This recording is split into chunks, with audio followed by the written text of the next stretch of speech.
على محمد صلى الله عليه وسلم.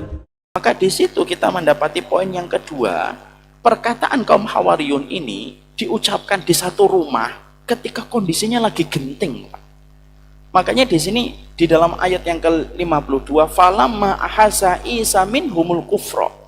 Jadi pada saat itu mereka berada di rumah dikepung sama orang Yahudi. Kondisinya genting sekali. Ya. Maka di situ yang dihadapi itu orang Yahudi. Berarti orang Yahudi itu memang memiliki culture sebagai kaum pembangkang. Itu yang kedua. Ya. Sehingga mereka ketika merasa lebih tinggi pada kelompoknya, inilah yang akan menolak banyak kebenaran. Makanya maaf Pak, penyakit Yahudi, sebagian ulama kata Syekh Utsaimin itu mengatakan apa? Su'ul khuluqi yu'ti, penyakit buruk itu sekarang nular Pak. Apa penyakitnya Yahudi? Fanatik dan merasa pride asobiyah kepada kaum. Ini banyak terjadi. Kalau orang sudah asobiyah, fanatisme sudah melampaui batas, inilah yang menjadikan orang menolak kebenaran. Dan itu ada pada orang Yahudi. Itu yang kedua. Yang ketiga, kita mendapatkan bahwasanya orang Yahudi dan orang Nasara itu pada dasarnya adalah seorang Muslim. Nah, nanti kita akan bahas insya Allah. Jadi kita bahas poin 1 dan 2. Disitulah kita akan paham pentingnya kita menjadi kaum Hawariyun dan memiliki mindset sebagai kaum Hawariyun. Yang kedua, kita paham ya, orang Yahudi adalah mereka yang membunuh salah satu muridnya Nabi Isa alaihissalam. Jadi yang dibunuh itu bukan murid yang berkhianat. Kalau dalam tafsir bukan begitu. Justru murid yang paling setia kepada Nabi Isa. Itu versi Islam. Karena ada satu riwayat yang sahih, ketika dalam kondisi genting, Nabi Isa itu bertanya kepada 12 muridnya, siapa di antara kalian yang ingin dan berkenan untuk diserupakan wajahnya dengan wajahku? Balasannya langsung surga. Ada satu murid. Lalu diperintahkan oleh Nabi Isa, turunkan tangan.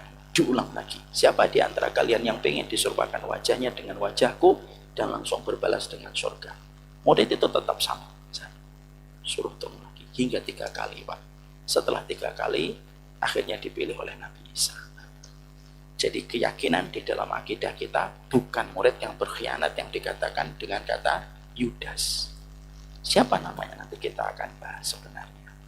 Jadi disitulah kita akhirnya paham bagaimana orang Israel sangat benci kepada Nasara karena mereka lah yang membunuh Nabi. Karena mereka lah yang membunuh salah satu muridnya Nabi Isa. Dan mereka lah yang paling benci dengan dakwahnya Nabi Isa.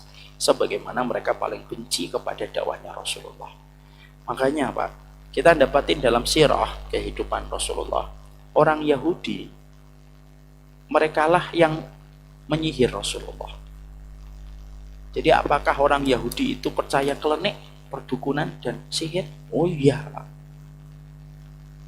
Rasulullah itu disihir oleh seorang laki-laki Yahudi namanya Labid bin Aqsam. Itu yang menyihir itu orang Yahudi. Makanya salah satu sihir yang mengenai kepada Rasulullah itu salah satu sihir yang paling berat. Apa sihir yang mengenai Rasulullah yang berat itu? Rasulullah menyangka dirinya telah mencampuri dan memberikan nafkah batin kepada istri-istrinya. Padahal istrinya beberapa waktu lamanya tidak mendapatkan nafkah batin dari Rasulullah. Syekh Utsaimin itu sampai berkata, ini salah satu sihir yang berat. Labid bin Aqsam itu orang Yahudi. Karakter mereka itu menyembah sama syaitan. Illuminati dalam beberapa catatan itu saya condong kepada sebuah kesimpulan. Illuminati itu bagian dari rangkaian kehidupan kerajaan Zionisme Yahudi.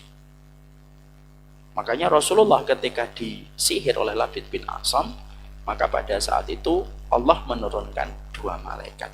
Malaikat yang satu, ini Rasulullah, duduk di samping kepala Rasulullah, yang satu duduk di samping kakinya Rasulullah. 2 malaikat ini ngobrol. Ada apa dengan Rasulullah? Dia kena sihir. Siapa yang nyihir? Labid bin Aqsam. Dengan apa? Fi mustin wa musyaqah. Ya, sihirnya Rasulullah itu rambutnya Nabi diikat-ikat pada sebuah sisir, dilemparkan di sumur tua.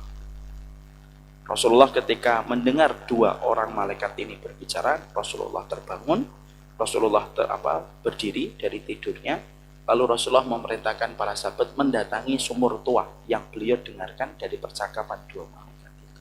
Para sahabat datang menemukan buhul, Pak, namanya. Buhul itu ikatan yang mengikat sihir antara setan dengan objek yang ingin diberikan sihir. Itulah kenapa dalam Islam kita diperintahkan berhati-hati terhadap barang pribadi. Karena Rasulullah itu disihir dengan rambut yang diikat, ada sisir tua. Baru diambil, ada, ketemu, dihancurkan. Nah, setelah itu selesai sihirnya Rasulullah. Mungkin ada yang bertanya, lu kok Rasulullah kena sihir, Ustaz? Lu, pertama, karena ada hikmah supaya kita tahu bagaimana cara menguraikan tipu daya sihir. Coba kalau Nabi tidak pernah kena sihir, kita tidak akan pernah tahu Pak ruqyah itu kayak apa, buhul itu apa. Dengan adanya Rasulullah kena sihir, kita akhirnya tahu petunjuknya bagaimana. Yang kedua, di sini kita mendapati bahwasanya Allah ingin menceritakan tentang kejamnya dan bengisnya orang Yahudi menggunakan apa saja. Yang ketiga, kadang-kadang kita harus paham Pak, sihir itu ataupun dukun ataupun jin, terutama jin dan setan, terkadang menggoda manusia itu bukan yang lemah imannya, tapi yang paling kuat imannya. Karena apa? Kadang-kadang jin dan setan itu kayak maling Pak. Maling itu kalau dapetin rumahnya peot, berdinding bambu, lalu sepedanya sepeda ontel, tanahnya tanah liat. Kira-kira maling mau nggak maling di tempat itu? Tidak Pak, mikir-mikir dia.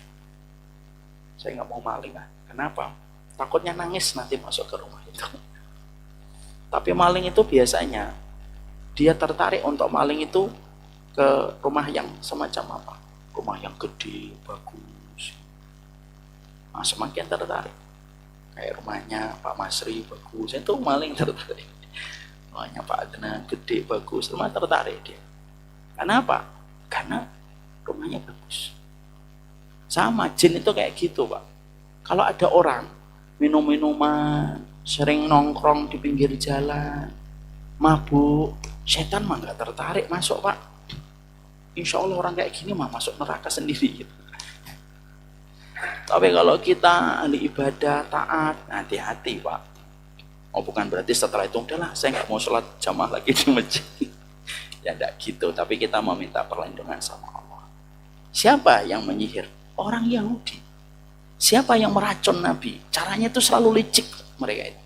Makanya Syekh Utsaimin mengatakan cara muamarah itu apa ya? Muamarah itu konspirasinya orang Yahudi itu selalu licik. Kenapa? Mereka tidak punya jiwa warrior dia. Itulah orang Yahudi. Nah, itulah kita pelajari dari ayat surat Ali Imran 52 dan 53. Nanti kita akan teruskan pertemuan berikutnya, kita sempurnakan ayat ini supaya kita semakin paham betapa indahnya setiap doa. Dan doa yang tadi kita pelajari datang dari kaum Hawariyun. Berapa kali Allah menyebut kaum Hawariyun Pak? 4 kali. Menunjukkan betapa kaum ini istimewa di sisi Allah. Sallallahu ala nabiyina Muhammad walhamdulillahirabbil alamin.